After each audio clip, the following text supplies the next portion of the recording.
The next gentleman we have coming up to the stage produced the 1985 Power Windows. Sorry, man. I told you I was nervous. And his name is Peter Collins. Would you guys give a nice round?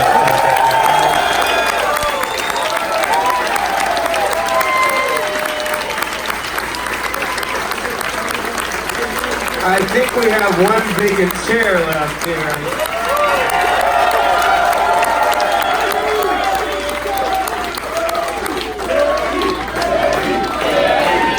Would you give a nice warm rock and roll hall of fame welcome to Mr. Geddy Lee?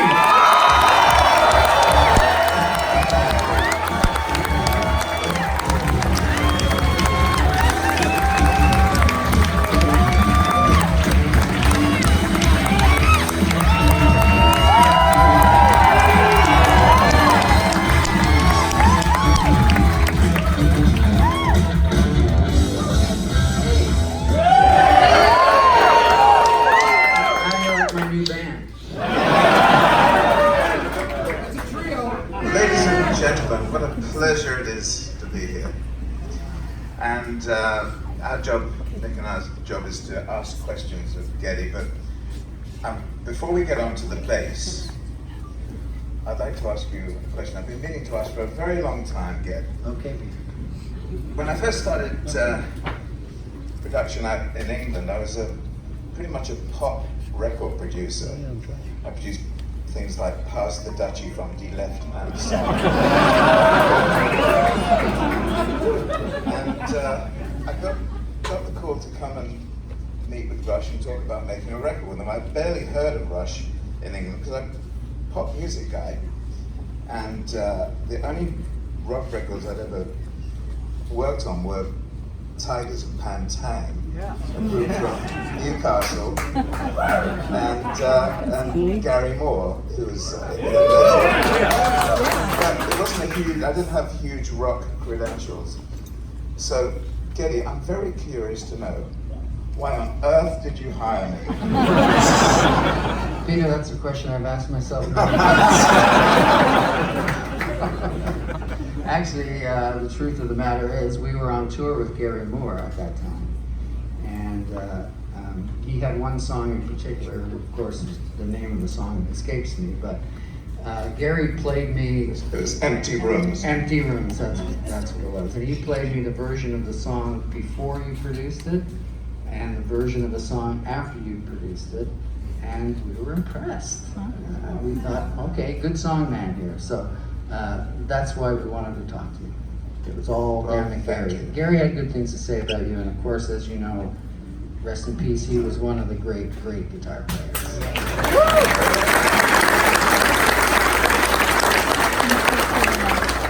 Nick, over to you. I love Power Windows. We love Power Windows. I was a teenager listening to Power Windows, and I just loved it. I loved the way it sounded, and I thought it was such an awesome record, like all of you guys do. Actually, a lot of die-hard Rush fans didn't like the sonic quality of Power Windows because it was so different It was. to what had gone before. But I liked it, so. That's all that matters. I liked it too.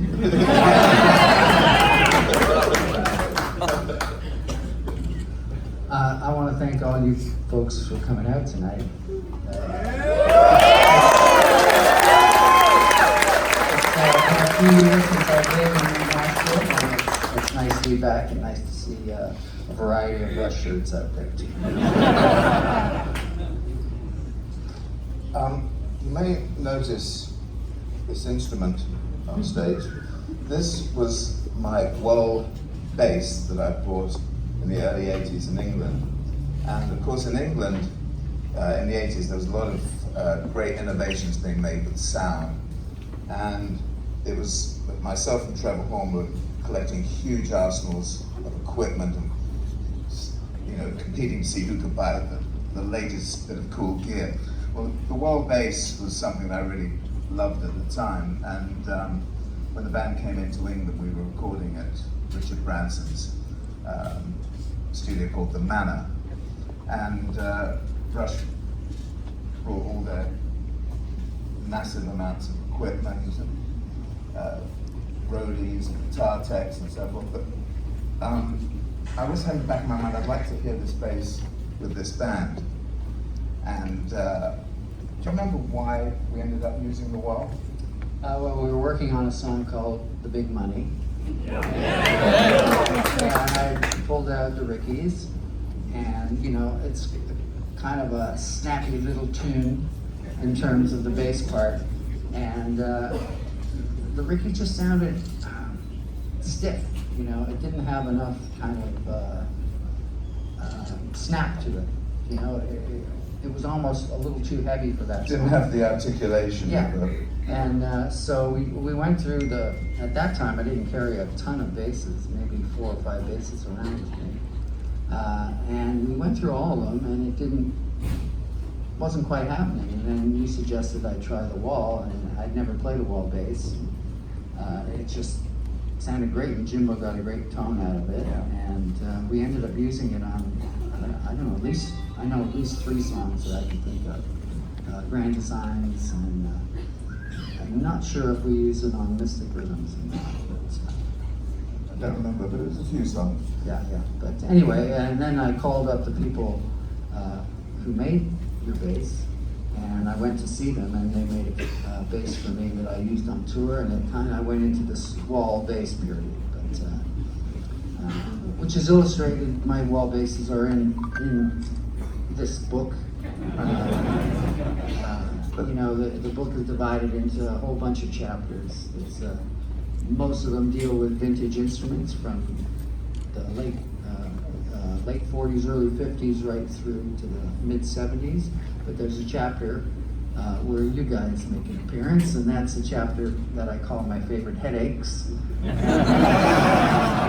It's about my instruments in my life and Rush to a certain degree. So that's where my walls are, and anything that I used on our records makes an appearance there. So, Do you remember when we were working with the other basses on that session that it might have been a Fender or the Ricky, where we had old strings on it, and we had your bass tech, Jimmy Johnson, take the strings off and put new strings on, so we want to hear what it sounded like. And we decided we preferred the old strings, the way the old strings sounded, rather than the new strings. Right? And we discovered that Jimmy Johnson had cut the old strings.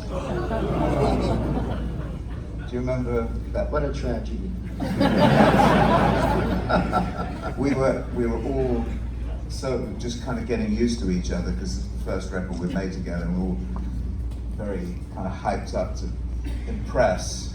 And poor old Jimmy, the old bass strings which had been cut were put up on the wall with the title underneath them, Jimmy Johnson, This Is Your Life.